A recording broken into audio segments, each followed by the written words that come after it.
Hello friends, हम लोग मोहम्मद बिन तुगलक के बारे में पढ़ रहे हैं जिन्होंने 1325 एडी से लेकर 1351 एडी तक रूल किया।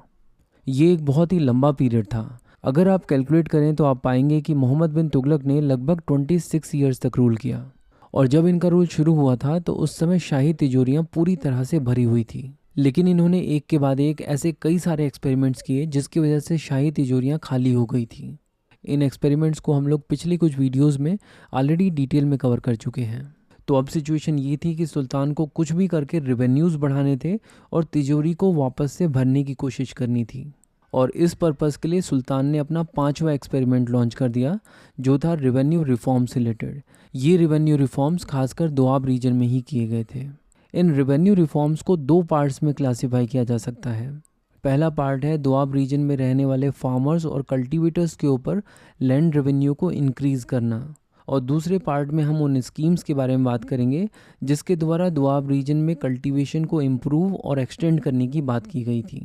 तो चलिए इन दोनों ही पॉइंट्स को डिटेल में कवर करते हैं और शुरुआत करते हैं दोआब रीजन में टैक्स बढ़ाने से रिलेटेड प्रोविजंस की।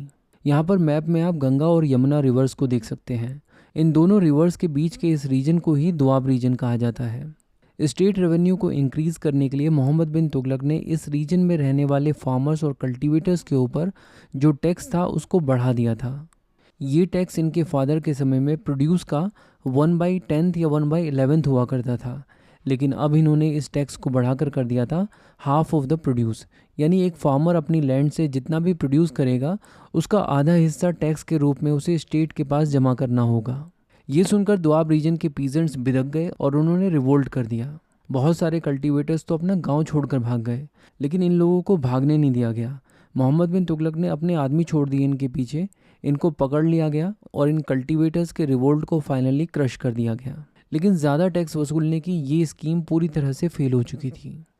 बट क्वेश्चन ये है कि दोआब रीजन में लैंड प्रोड्यूस का 50% टैक्स अलाउद्दीन खिलजी ने भी लगाया था और मोहम्मद बिन तुगलक ने भी। अलाउद्दीन खिलजी के लिए ये स्कीम काम कर गई, लेकिन मोहम्मद बिन तुगलक इसमें फेल हो गया। ऐसा क्यों हुआ? तो बात यह है कि अलाउद्दीन खिलजी के समय में लैंड को मीज़र किया जाता था और एक्चुअल प्रोड्यूस का 50% लैंड टैक्स के रूप में वसूला जाता था। लेकिन मोहम्मद बिन तुगलक के समय में लैंड मीज़रमेंट की प्रैक्टिस को बंद कर दिया गया था और अपनी मन मर्जी से ये डिसाइड होता था कि इस लैंड से इतना प्रोड्यूस होता होगा तो इसका 50% इतना हुआ और ये टैक्स के रूप में ले लिया जाएगा। और दूसरा रीज़न जिसकी वजह से मोहम्मद बिन तुगलक फेल हुआ वो ये था कि जब इन्होंने टैक्स को बढ़ाया था उस समय इस रीजन में सीवियर फेमाइन आया हुआ था। तो हमने देखा कि टैक्स बढ़ाने के बावजूद मोहम्मद बिन तुगलक को ज़्यादा फ़ायदा नहीं हुआ। चलिए अब देखते हैं कि दोआब रीजन में कल्टीवेशन को इम्प्रूव और एक्सटेंड करने के लिए मोहम्मद बिन तुगलक ने कौन कौन सी चीज़ें की। एक्चुअली इसके लिए मोहम्मद बिन तुगलक ने 3 चीज़ें की। इन तीनों को हम लोग डिटेल में कवर करेंगे। सबसे पहली चीज़ जो मोहम्मद बिन तुगलक ने की वो ये थी कि इन्होंने एक नया एग्रीकल्चर डिपार्टमेंट बनवाया जिसका नाम रखा गया दीवान कोही। और इस डिपार्टमेंट के हेड को कहा जाता था दीवान आमिर कोही। इस डिपार्टमेंट को ये रिस्पॉन्सिबिलिटी दी गई थी कि जितना एरिया अभी कल्टीवेशन के अंडर में है उससे ज़्यादा एरिया तक कल्टीवेशन को एक्सटेंड करना है। यानी जिस जगह पर अभी कल्टीवेशन नहीं होता है उस एरिया को भी कल्टीवेशन के अंडर में लेके आना है। दूसरी चीज़ इन्होंने ये की कि इन्होंने एक मॉडल फार्म तैयार करवाया। इस मॉडल फार्म को एक टेस्टिंग ग्राउंड की तरह देखा जाता था जहाँ पर डिफरेंट एग्रीकल्चरल मेथड्स, टेक्नोलॉजी और फार्मिंग के नए तरीक़ों को इस्तेमाल किया जाता था और फार्मिंग की बेस्ट प्रैक्टिसेस को फाइंड आउट करने के बाद उन्हें बाकी फार्मर्स को इम्प्लीमेंट करने के लिए कहा जाता था। ये मॉडल फार्म 60 स्क्वायर माइल्स में फैला हुआ था और इस एक्सपेरिमेंट के लिए मोहम्मद बिन तुगलक ने 70 लाख टंकाज खर्च किए थे। और इस एक्सपेरिमेंट को 2-3 साल चलाया गया। जब इससे कुछ ज़्यादा चीज़ें निकल कर नहीं आई तो अल्टीमेटली इस एक्सपेरिमेंट को बंद कर दिया गया। यानी जो पैसा यहाँ पर इन्वेस्ट हुआ था वो पूरी तरह से वेस्ट हो गया।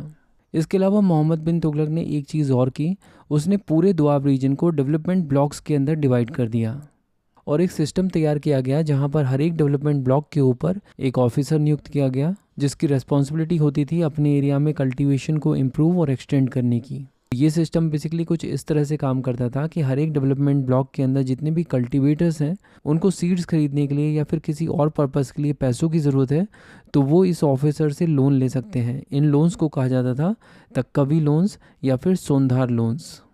इसके अलावा ये ऑफिसर इन कल्टीवेटर्स को गाइड भी करता था ताकि ये सुपीरियर क्रॉप्स को कल्टीवेट कर सकें। इन्हें सिखाया जाता था कि रोटेशन ऑफ क्रॉप्स से क्या क्या फ़ायदे हैं, और कोई भी नॉलेज जो मॉडल फार्म के थ्रू जनरेट होती थी वो इन ऑफिसर्स के थ्रू ही कल्टीवेटर्स तक पहुंचती थी।